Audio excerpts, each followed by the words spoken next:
So, you join us for episode 2 of the England-Jamaica series. Obviously, we'll get into the match analysis of the game. I was going to say, like, analytics. Is that right? Yeah, I guess a bit of analytics. Okay. This was such an exciting game. It was. So we actually watched this one separately. So the first game we watched together, and then this game, we were both quite busy, so we did it separately. And oh my God, I watched it before you, and I sent you so many voice notes because I really wanted to debate it, but I was like, we've got to save it for the pod. My favourite voice note that you sent me was, Lucy, I think this game has changed my opinion. I think I want to be a defender. And I was like... I was just so inspired after this game. It was a good game. Fangirling hard. It was a good. And you know what? When I was watching it, I was obviously writing notes. I was having my crumpets as well.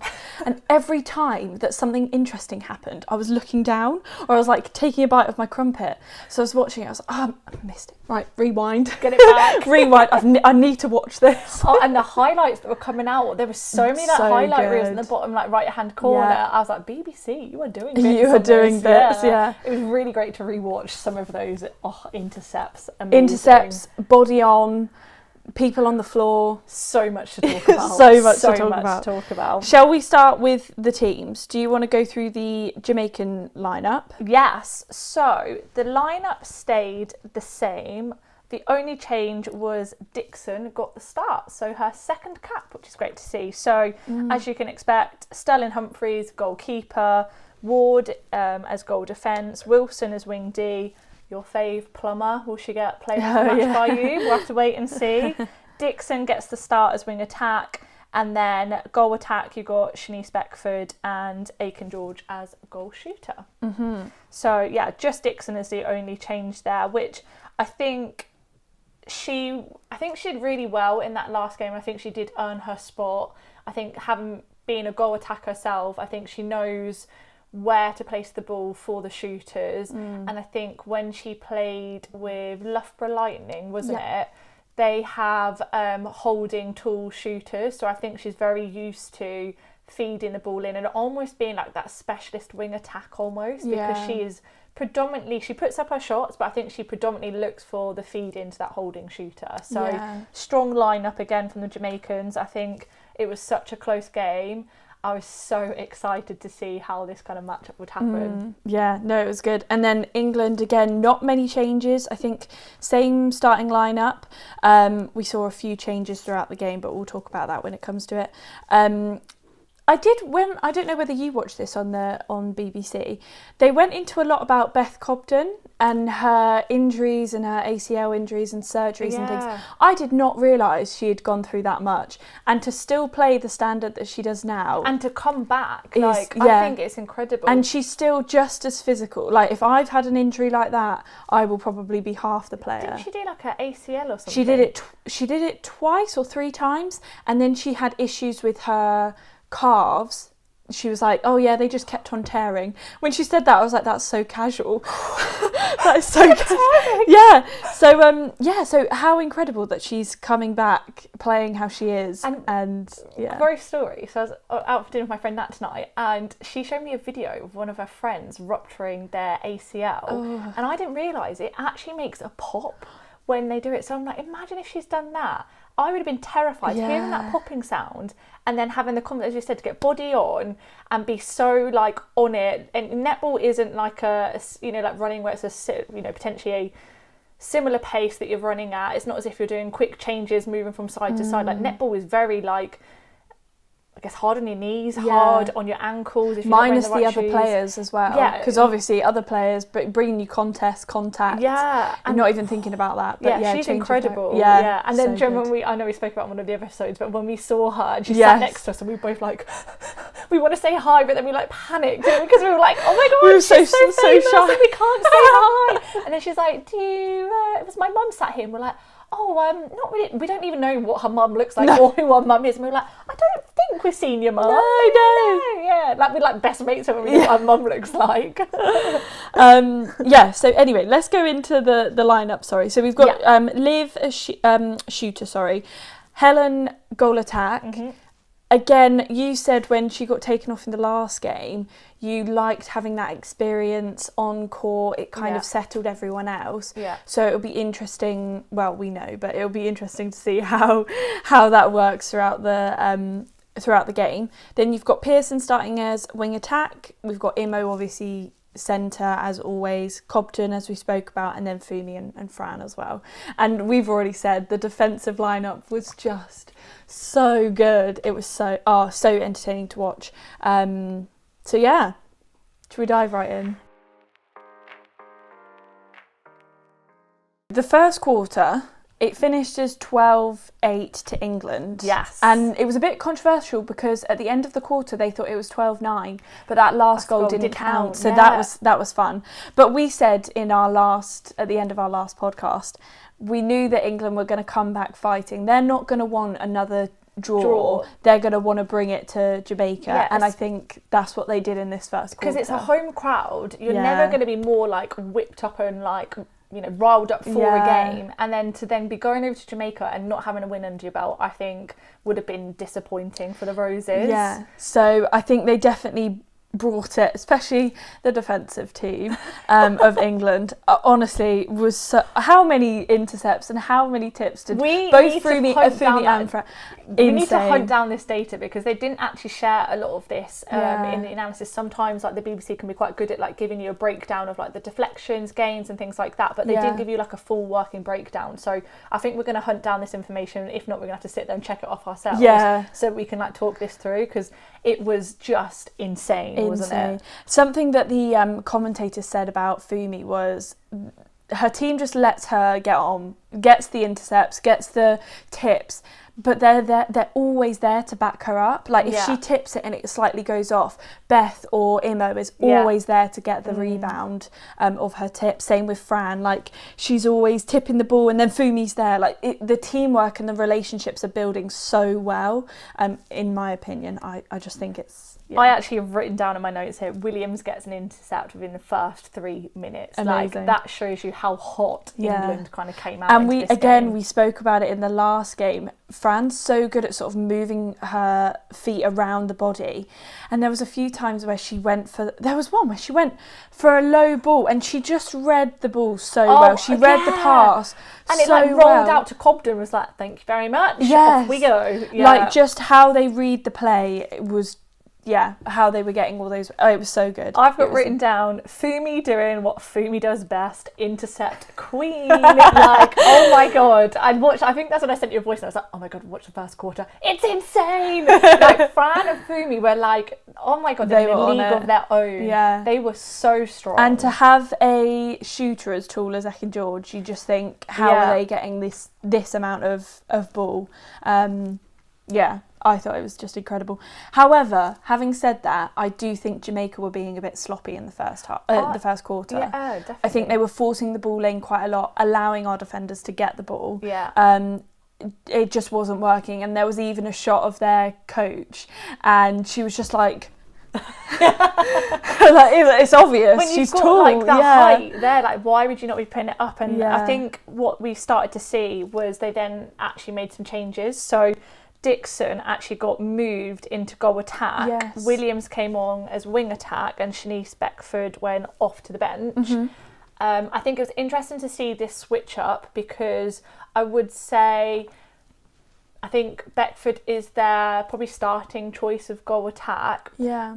She's very whippy. She does a lot of hard work up front.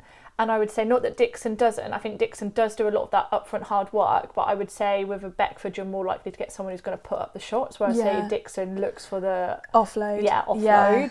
So it was interesting, because I do think she then brought a different dynamic. She almost becomes a little bit more of like that feeder in as well into the D, and she's more disrupts the space. But she's not, I wouldn't say she's as whippy as a Beckford, who is like darting in and out, cutting up in the space. I think Dixon's a lot more measured with her movement and very more like clinical, in the sense of like, right, I'm going to do this sweep to allow defence to follow me to then get Romelda free. I think she's a lot more minimal movement, like less is more kind of vibe, I think, is how she moves. I think in the first quarter, both the attacking teams weren't really bringing it, if that's allowed. I just think there were a few mistakes. Liv and Helen just weren't clicking. There were a few offloads that Helen did, which first of all I was surprised she didn't put up the shot. Yeah, there were a few in there that I was like, Helen, this is your sweet spot. And then she passes it off and it gets intercepted. Yeah, I was like, or there was one where Liv just wasn't even aware that she was looking for the offload and it just went off the back line. Yeah, they both just looked at it like, Yeah. Probably should have been and it happened a couple of times. So I do think that the first quarter was very much carried by both defensive teams. Yeah. And obviously we saw how many tips and intercept England and Jamaica got in that first quarter. So. Yeah, I actually wrote down, I think it was just a bit messy. I think it took a little bit of a while for the first point to actually get scored because it was just a little bit scrappy. Everyone's kind of like maybe just finding their feet a little bit in this kind of next game. And I guess obviously it's a bit of a crunch one, especially for England probably wanting that win. And the only other thing that I thought was quite interesting is Shamira loves a long bomb, doesn't she? Yes. But what I love about the fact is that she just wants to get over the mess of players and she just goes long and hard, which I think England then started to read a little bit later on. So it's a little bit of a risky ball, but I think it enabled her team that weren't always punching through into the space and driving through. I think it was a way for her to just to say, get back, start to drive forward. I'm just going to absolutely lob it to like one of the players just on the edge of that central third. Yeah, something that Chelsea Pittman said when she was commentating was that the pressure that Helen was putting on her when she got moved to goal shooter? Ooh. Was that something that was kind of rattling her a little bit with Helen just being so sort of a defensive attacking player? She's very good at that. Did that kind of stump Shamira a little bit? There were a few like rogue ones in there. Yeah. And then the only other thing that I just wanted to call out in this first quarter was I love Lois in wing attack and I think she does amazing. But I do think in that first quarter, maybe to a line of your point where I think the defence was the game changer for both ends in this first quarter. I do think that Wilson was getting the better of Lois in this matchup. I just think that I think Wilson is such an intimidating, such an amazing player that I think she was reading Lois's, she knows she's going to do the dodge and then she's going to drive, and I do think that Wilson started to get the better of her in that first quarter. But we'll see some of the changes as we kind of go into the next quarter then. Yeah, definitely. Quarter two finished 24 all. Yeah. So the Jamaicans scored 16 and we scored 12. So Jamaica came back hot and with a vengeance and they managed to level it back out to 24 all. Changes wise, Jamaica were like throwing out the changes left, right and centre and I'll talk a little bit more about what I think about that a little bit later on. But Williams went to the bench. And then we had a new, one of the substitutes, Sutherland, came on into the wing attack position. So it was great just to see some new positions kind of come in, see how they started to match up. But I do worry that did those players get enough time to bake in to the game before they then just get switched out? I would have maybe liked to have seen those players just stay on for a little bit longer because I think it takes a little bit of time just to match up, work out what that player does. And I think almost when you get to come off for the quarter, you can then get some real-time feedback, almost cementing probably what you're thinking as a player and have someone's external kind of perspective, the coaches on the bench, be able to give you that feedback. And the fact that you're taking them off, they're then not really then able to kind of, it's fresh in their mind what that player's doing and how they can then start to block that or stop them from doing whatever they're doing. I think they don't get the chance to put it into practice. Yeah, but it's also so, like, you can have an idea of what you want to do whilst you're sat on the bench while you're watching the game, but as soon as you then go put it into practice, actually it takes a couple of times to be like, okay, no, actually the pace of this player that I'm marking is a lot more than I thought, or actually I need to change direction a bit more than what I was seeing off court. So yeah, I think it's hard coming straight off the bench onto court and putting all your thoughts into practice straight away. So yeah, I definitely agree with, I think they maybe needed to settle a little bit more. However, with them winning that quarter, I think they obviously worked, didn't it? whether that was the fresh legs that England didn't have, because I don't think England had any changes in that quarter. No. And I do think you were maybe seeing it a little bit. We spoke about it briefly.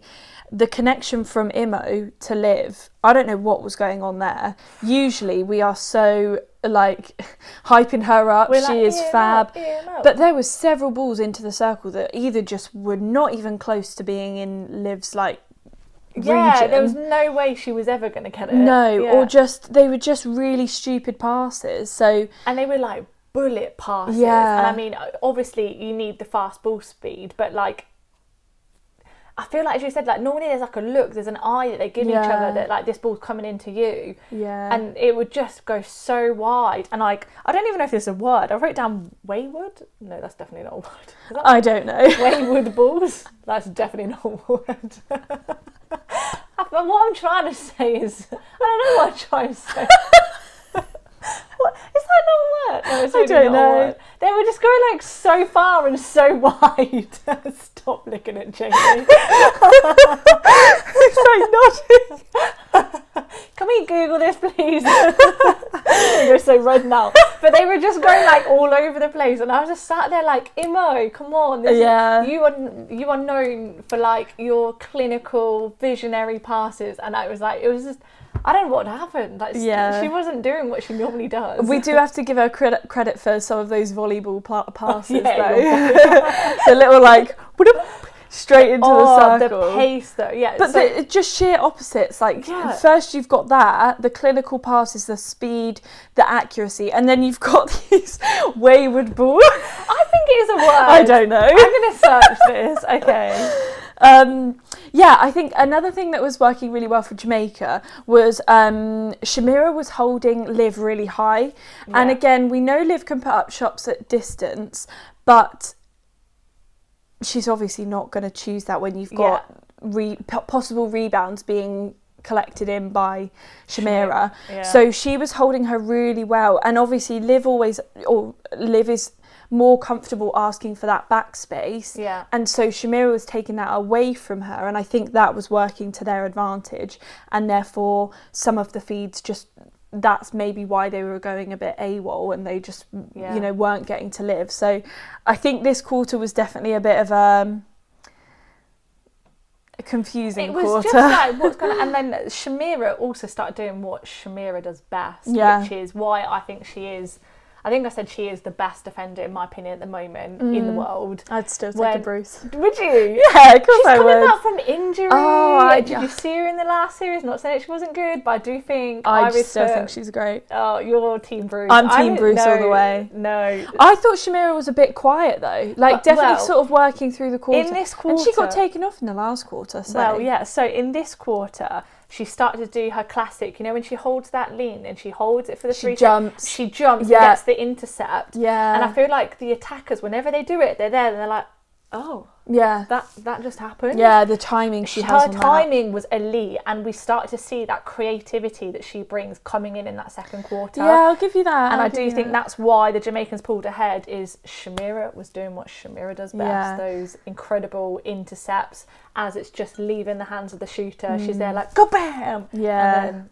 then, I think having half time being a draw, I think there were probably some really harsh chats in both I would dressing love rooms. to know what was being said, because I think the confidence of letting ball go just disappeared for us. Like, we just got scared. And I think that's maybe why we had quite a few changes in the England team. So Helen went to goal shooter, Lois came in at goal attack, and then we had my fave, Jess Shaw. Oh, and I'm not being God. funny, Jess Shaw was just so good in this game. Trio, like, we thought she was good before, but no, she showed her true colours. So good.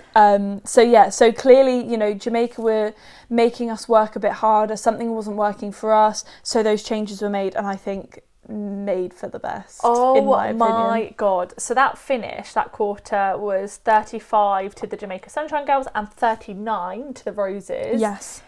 So Jamaica scored 11 and we scored 15 in this one. So really upped the ante. Yeah. And I think this is my new favourite shooting trio. Well, Really? attacking trio. Okay. I was a bit like, oh, I wonder how it's going to work, because Lois also has just done half a match as wing attack. The poor girl's going to be exhausted because the Jamaicans love a run. They are very, very athletic. Yeah. I think they work you harder on the cutbacks and the drives, and they're very tight on the cutbacks, that they almost know it's coming. Yeah, something I wrote down was they're very, very good at man-on-man marking. You'll very rarely see Jamaica doing a zonal defence. Yeah. And I think that's where they're so strong. But also maybe where they get a bit more fatigued towards the end. But also it tires out England as well. So, and that they do really well. So Lois is going to be tired from that marking, from that defensive play. My God. Lois was insane. Genuinely, I was so impressed with Lois. The moving circle is... Why didn't we whip this out when we were playing Australia or? Well, I think, as you said, it was still her second cap, and so she didn't have the confidence. Yeah.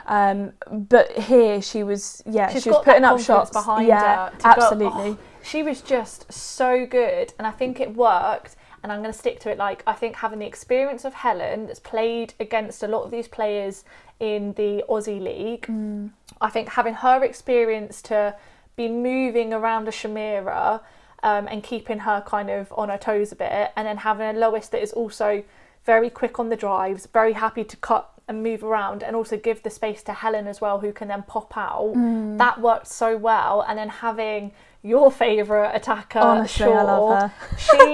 She was the lift that they needed, because I do think Lois was getting marked out the game a little bit, and then moving her into goal attack gave her that creativity that we know that she has got. And then Jess was she's the confident wing attack that you need, that isn't afraid just to let a ball go. Even when you've got a Shamira Sterling who's coming in hot behind your shooter.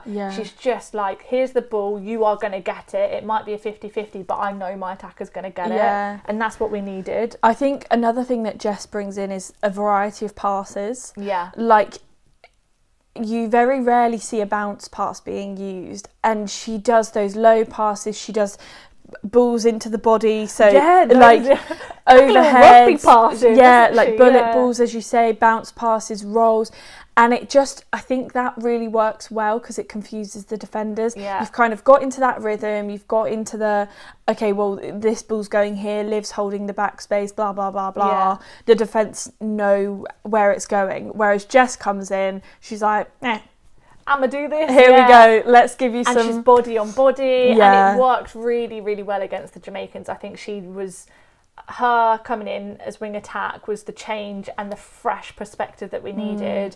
And then Lois and Helen, it worked so well, so well.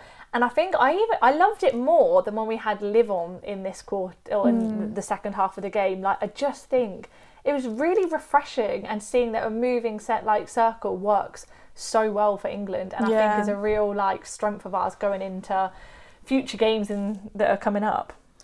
Yeah, I think a lot of back and forth from the Jamaica as well. So I think maybe they were seeing what we were doing and was trying to pick up on that. I thought there was a lot of sort of resets of the ball that maybe is credit to our defence. But they just weren't sort of getting into the circle. They weren't, and if they were, it was just too high, it was too far out. They weren't going to put up those shots when you got Fumi on the rebounds. They just weren't quite getting it there. And again, maybe that was the pressure of Helen being in the circle now, sort of being that shooter, marking that as her space.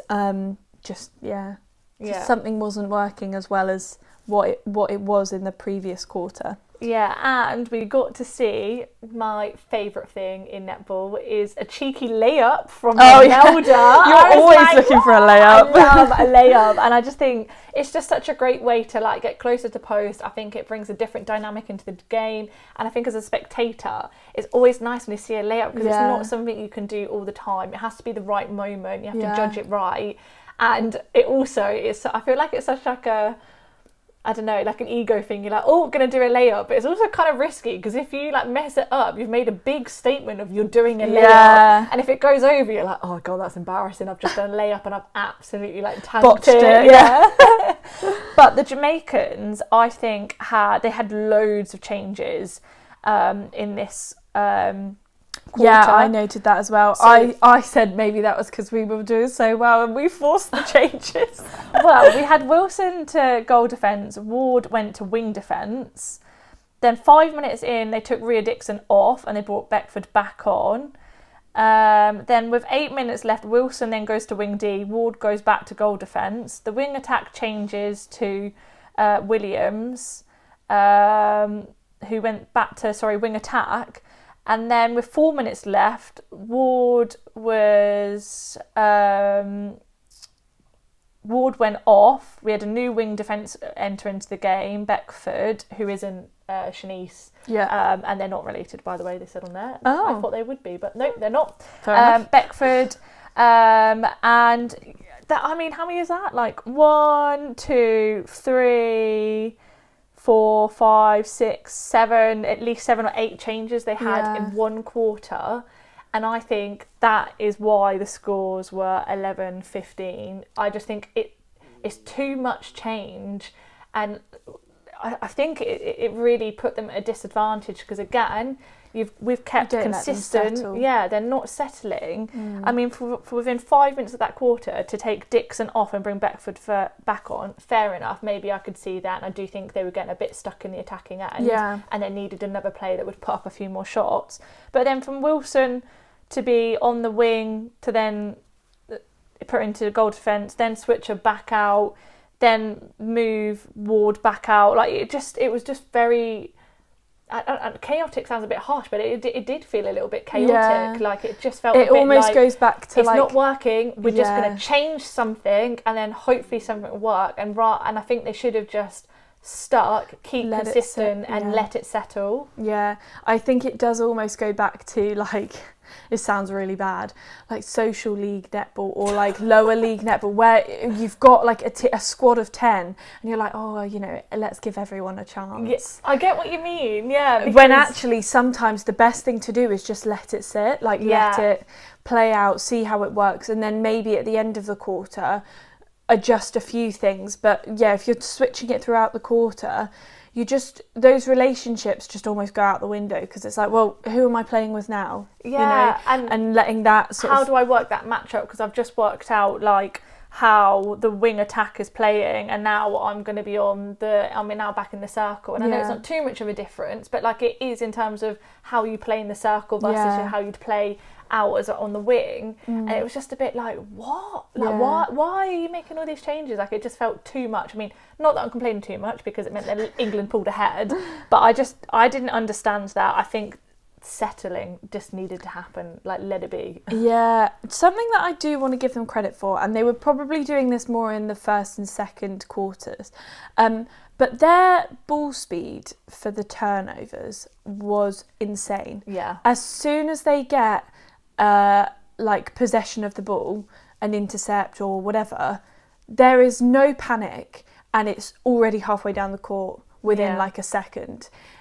Whereas I think England kind of, okay, let's pass it out, then let's reset while everyone else is kind of working out their space. Yeah. Jamaica, it's almost like they're set up for an intercept at any point in the game, and therefore as soon as one of them gets possession, they're straight onto the next pass, and it's almost like their set play.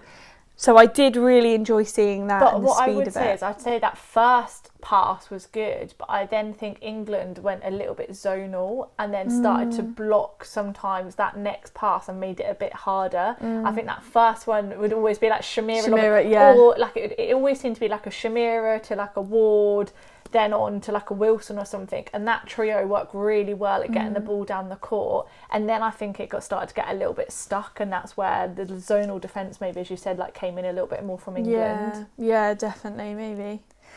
So quarter four, we finished 55 to the Roses, 47 to the Jamaican Sunshine Girls. Cue Sarah bragging about the fact she's won.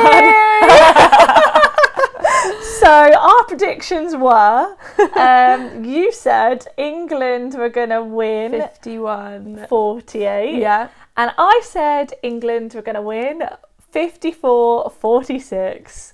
So, and how we finished at this game was 55-47. So I'm not being funny. I couldn't have got any closer. Well, you could have got the right score. But yeah, you got the correct goal difference. Oh yeah. But no, let's talk about the final quarter because oh my days, it was insane. I felt like the confidence that maybe England were not so much lacking, but just wasn't necessarily there, all came out in the final 5 minutes. It was like it was confidence so slick. Galore. The relationship between Lois and Helen was just insane. There was some passes where you wouldn't you would just not think to pass that ball because there's 2 defenders on that player, but they got it, they took the shot, it went in, it was all glorious. So there was others where Helen was completely left alone in the circle, and so it was just passed straight in. Again, it just whatever happened in the second quarter where Imo was kind of, just having a moment, because we all have moments. We all do, we'll let you off. It just went away. She was back. Something happened. She was putting body in the line, and when we say body in the line, she was throwing herself on the floor. Like the amount of times the mop people come out, and then the crowd's going wild. They're like, I was going to say the crowd cheered more for the mop people than the players. And the goals, bloody layup was in there. Did they cheer? No, the mop person comes out, all the cheering. So good. Another thing that I want to talk about was my favourite player again, Jess Shaw. She does this really cool thing when she receives a centre pass. If she's got like her defender here, she'll almost do a body roll to basically defend the ball and show to the umpires that she's got that ball. No one else has got it. She's like body rolled the ball in and she's ready to make the next pass. Another thing that was really good is she was receiving that centre pass in the middle channel, and then Lois was free again in the middle channel, but at the top of the D. And it was just, they weren't needing to go wide, and that's what defenders should be doing. You should be forcing them wide, and it was almost like they were just giving them that space. They were like, yeah, sure, why not, pass to each other, that's fine. So I don't know, it was so good to watch. I think this Lois's drives, the work that she was doing off the ball to disrupt the space to enable Helen to kind of come in and be that not holding shooter, but like that moving kind of shooter was amazing.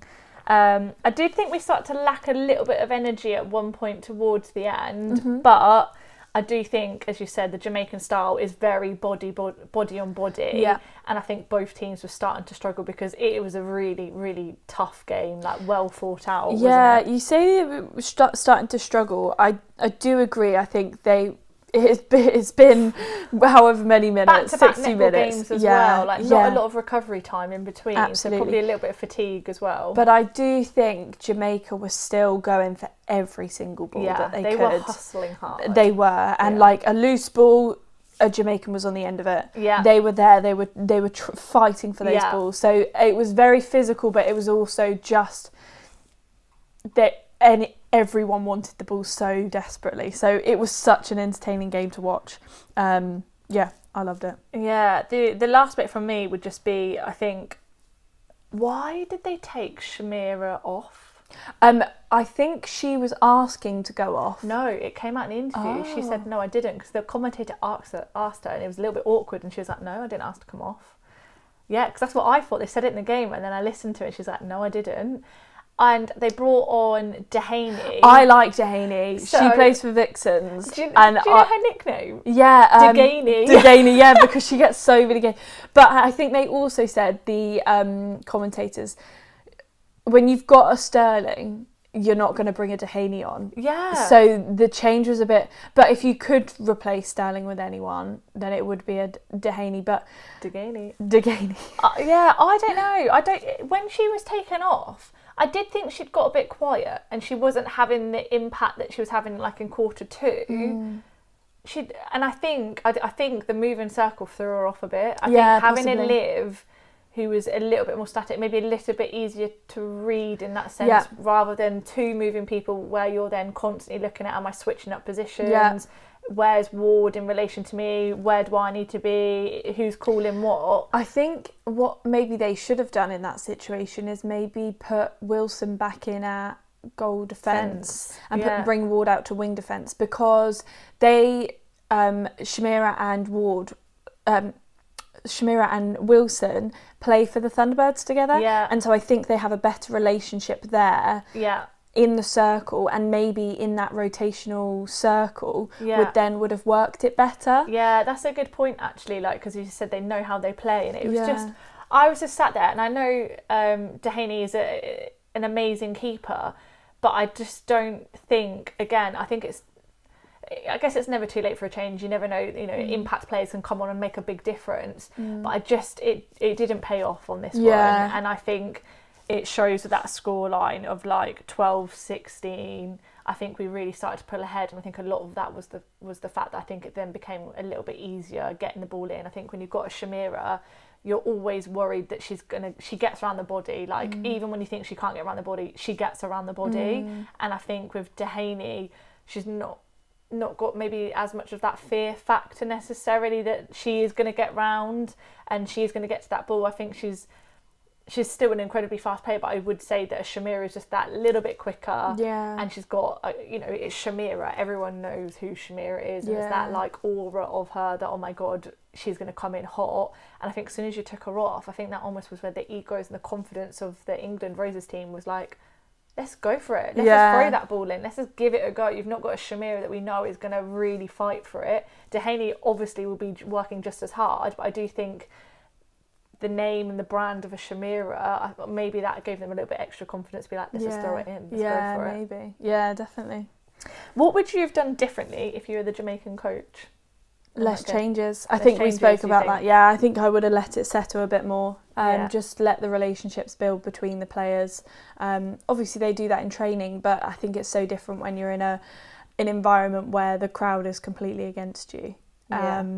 So, just letting it settle more, I think, is what I would have done. Yeah, definitely. Yeah. Time for Dream Team Challenge. Woohoo! Each time it's been less and less stressful, but I think we might have a few disagreements here. I think we are going to have some disagreements here. Right. Should we start? Okay, are you ready? 3, 2, 1, go. Goal shooter, I think Helen. Helen Housby. Okay. Yeah. Goal attack, I think Pearson. Lois. Yeah. Yeah, okay. Yeah, Lois. Wing attack, Jess Shaw. I'm putting it in there. Yeah, I can go with that. Okay, centre.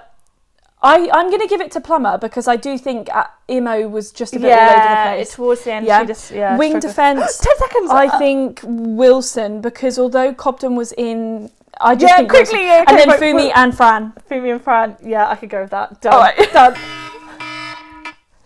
Okay, maybe we rushed. We're really civilised, but yeah. We rushed the last two. I do think they would, But I'm happy with our attacking lineup. I think Housby, Pearson and Jess, I think definitely were the strongest three attackers. Yeah.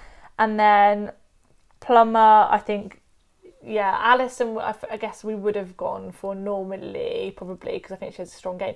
But I just think it was just a little bit... It wasn't her usual game. She wasn't playing her best, I don't think. Yeah, so I agree, Plummer.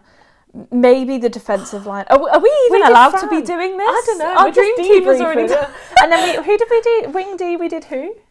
Oh, Wilson. And then we did... Ward. No, we didn't. We did Fumi and Fran. Yeah, do you know what? Sterling Humphries. Yeah, maybe. Well, Fran did have a strong game. The first quarter, just her and Fumi, just... I wouldn't have said actually, now I think about it, that was Sterling Humphries' best game. I think she had a strong quarter 2 where we start to see that creativity coming in, but it just wasn't quite...